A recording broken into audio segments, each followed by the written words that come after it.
أعوذ بالله من الشيطان الرجيم. بسم الله الرحمن الرحيم.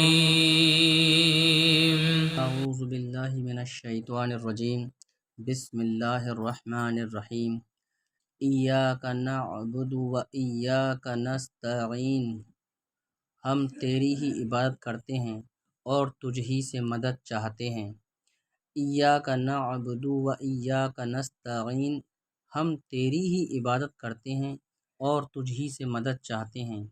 اس سے پہلی آیت میں بیان ہوا کہ ہر طرح کی حمد و ثنا کا حقیقی مستحق اللہ تعالیٰ ہے، جو کہ سب جہانوں کا پالنے والا، بہت مہربان اور رحم فرمانے والا ہے۔ اور اس آیت سے بندوں کو سکھایا جا رہا ہے کہ اللہ تعالیٰ کی بارگاہ میں اپنی بندگی کا اظہار یوں کرو کہ اے اللہ عز و جل، ہم صرف تیری ہی عبادت کرتے ہیں، کیونکہ عبادت کا مستحق صرف تو ہی ہے، اور تیرے علاوہ اور کوئی اس لائق ہی نہیں کہ اس کی عبادت کی جا سکے، اور حقیقی مدد کرنے والا بھی تو ہی ہے۔ تیری اجازت و مرضی کے بغیر کوئی کسی قسم کی ظاہری، باطنی، جسمانی، روحانی، چھوٹی بڑی کوئی مدد نہیں کر سکتا۔ عبادت اور تعظیم میں فرق۔ عبادت کا مفہوم بہت واضح ہے۔ سمجھنے کے لیے اتنا ہی کافی ہے کہ کسی کو عبادت کے لائق سمجھتے ہوئے اس کی کسی قسم کی تعظیم کرنا عبادت کہلاتا ہے، اور اگر عبادت کے لائق نہ سمجھیں تو وہ محض تعظیم ہوگی، عبادت نہیں کہلائے گی۔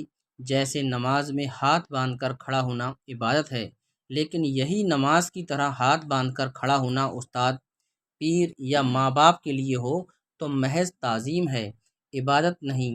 اور دونوں میں فرق وہی ہے جو ابھی بیان کیا گیا ہے۔ آیت ایاک نعبد سے معلوم ہونے والی اہم باتیں۔ آیت میں جمع کے صیغے ہیں، جیسے ہم تیری ہی عبادت کرتے ہیں۔ اس سے معلوم ہوا کہ نماز جماعت کے ساتھ ادا کرنی چاہیے، اور دوسروں کو بھی عبادت کرنے میں شریک کرنے کا فائدہ یہ ہے کہ گناہ گاروں کی عبادتیں اللہ تعالیٰ کی بارگاہ کے محبوب اور مقبول بندوں کی عبادتوں کے ساتھ جمع ہو کر قبولیت کا درجہ پا لیتی ہیں۔ نیز یہ بھی معلوم ہوا کہ اللہ تعالیٰ کی بارگاہ میں اپنی حاجت عرض کرنے سے پہلے اپنی بندگی کا اظہار کرنا چاہیے۔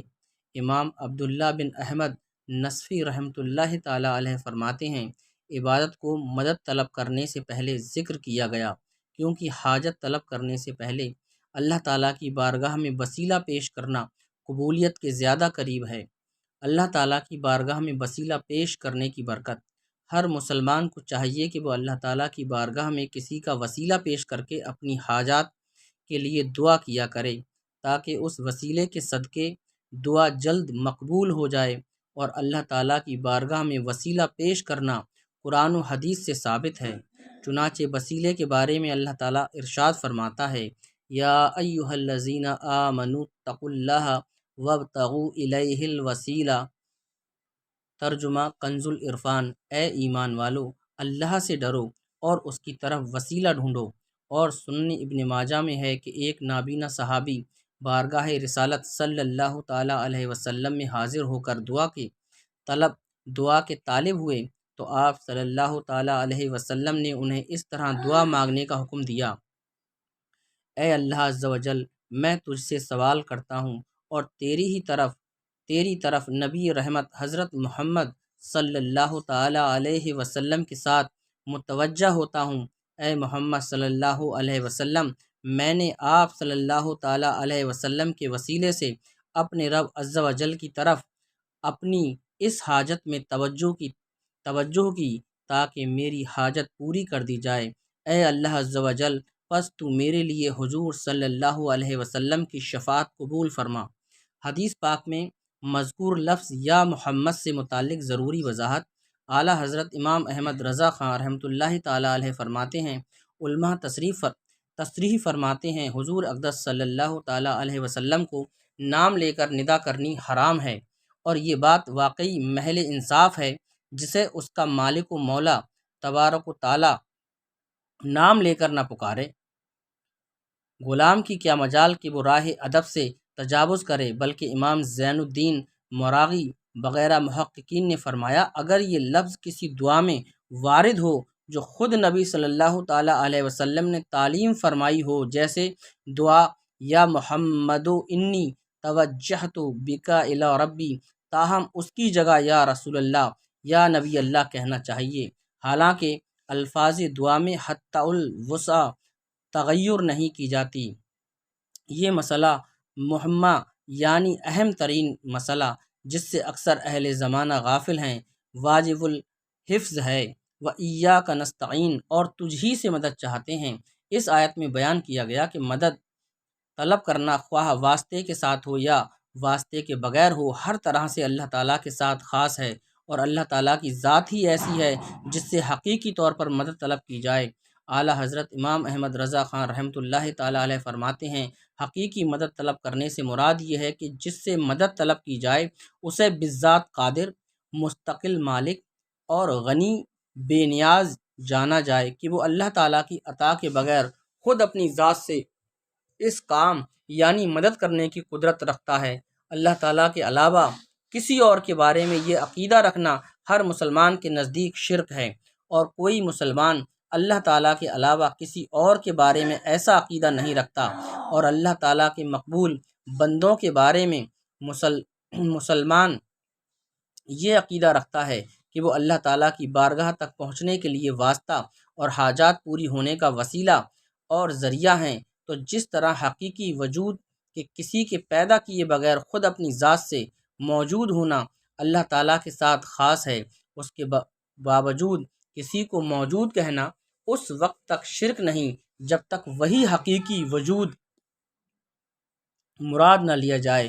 یوں ہی حقیقی علم کہ کسی کے عطا کے بغیر خود اپنی ذات سے ہو، اور حقیقی تعلیم کہ کسی چیز کی محتاجی کے بغیر از خود کسی کو سکھانا اللہ تعالیٰ کے ساتھ خاص ہے۔ اس کے باوجود دوسرے کو عالم کہنا یا اس سے علم طلب کرنا اس وقت تک شرک نہیں ہو سکتا جب تک وہی اصلی معنی مقصود نہ ہو۔ تو اسی طرح کسی سے مدد طلب کرنے کا معاملہ ہے کہ اس کا حقیقی معنی اللہ تعالیٰ کے ساتھ خاص ہے، اور وسیلہ اور واسطے کے معنی میں اللہ تعالیٰ کے علاوہ کے لیے ثابت ہے اور حق ہے، بلکہ یہ معنی تو غیر خدا ہی کے لیے خاص ہے، کیونکہ اللہ تعالیٰ وسیلہ اور واسطہ بننے سے پاک ہے۔ اس سے اوپر کون ہے کہ یہ اس کی طرف وسیلہ ہوگا، اور اس کے سوا حقیقی حاجت روا کون ہے کہ یہ بیچ میں واسطہ بنے گا۔ بد مذہبوں کی طرف سے ہونے والا ایک اعتراض ذکر کر کے اس کے جواب میں فرماتے ہیں یہ نہیں ہو سکتا کہ خدا سے توسل کر کے اسے کسی کے یہاں وسیلہ و ذریعہ بنایا جائے۔ اس وسیلہ بننے کو ہم اولیاء اکرام سے مانگتے ہیں کہ وہ دربار الہی میں ہمارا وسیلہ، ذریعہ اور قضائے حاجات کا واسطہ ہو جائیں۔ اس بے وقوفی کے سوال کا جواب اللہ تعالیٰ نے اس آیت کریمہ میں دیا ہے۔ اللہ فرماتا ہے اور جب وہ اپنی جانوں پر ظلم یعنی گناہ کر کے تیرے پاس حاضر ہوں اور اللہ سے معافی چاہیں اور معافی مانگیں ان کے لیے رسول تو بے شک اللہ کو توبہ قبول کرنے والا مہربان پائیں گے۔ کیا اللہ تعالیٰ اپنے آپ نہیں بخش سکتا تھا؟ پھر کیوں یہ فرمایا کہ اے نبی تیرے پاس حاضر ہوں اور تو اللہ سے ان کی بخشش چاہے تو یہ دولت و نعمت پائیں؟ یہی ہمارا مطلب ہے جو قرآن کی آیت صاف فرما رہی ہے۔ زیر تفسیر آیت کریمہ کے بارے میں مزید تفصیل جاننے کے لیے فتاوی رضویہ کی 21ویں جلد میں موجود اعلیٰ حضرت امام احمد رضا خان رحمۃ اللہ تعالیٰ علیہ کا رسالہ برکات الامداد اہل الاستمداد، طلب کرنے والوں کے لیے امداد کی برکتیں کا مطالعہ فرمائیں۔ اللہ تعالیٰ کی عطا سے بندوں کا مدد کرنا اللہ تعالیٰ ہی کا مدد کرنا ہے۔ یاد رہے کہ اللہ تعالیٰ اپنے بندوں کو دوسروں کی مدد کرنے کا اختیار دیتا ہے، اور اس اختیار کی بنا پر ان بندوں کا مدد کرنا اللہ تعالیٰ ہی کا مدد کرنا ہوتا ہے۔ جیسے غزوہ بدر میں فرشتوں نے آ کر صحابہ اکرام رضی اللہ تعالیٰ عنہم کی مدد کی، لیکن اللہ تعالیٰ نے ارشاد فرمایا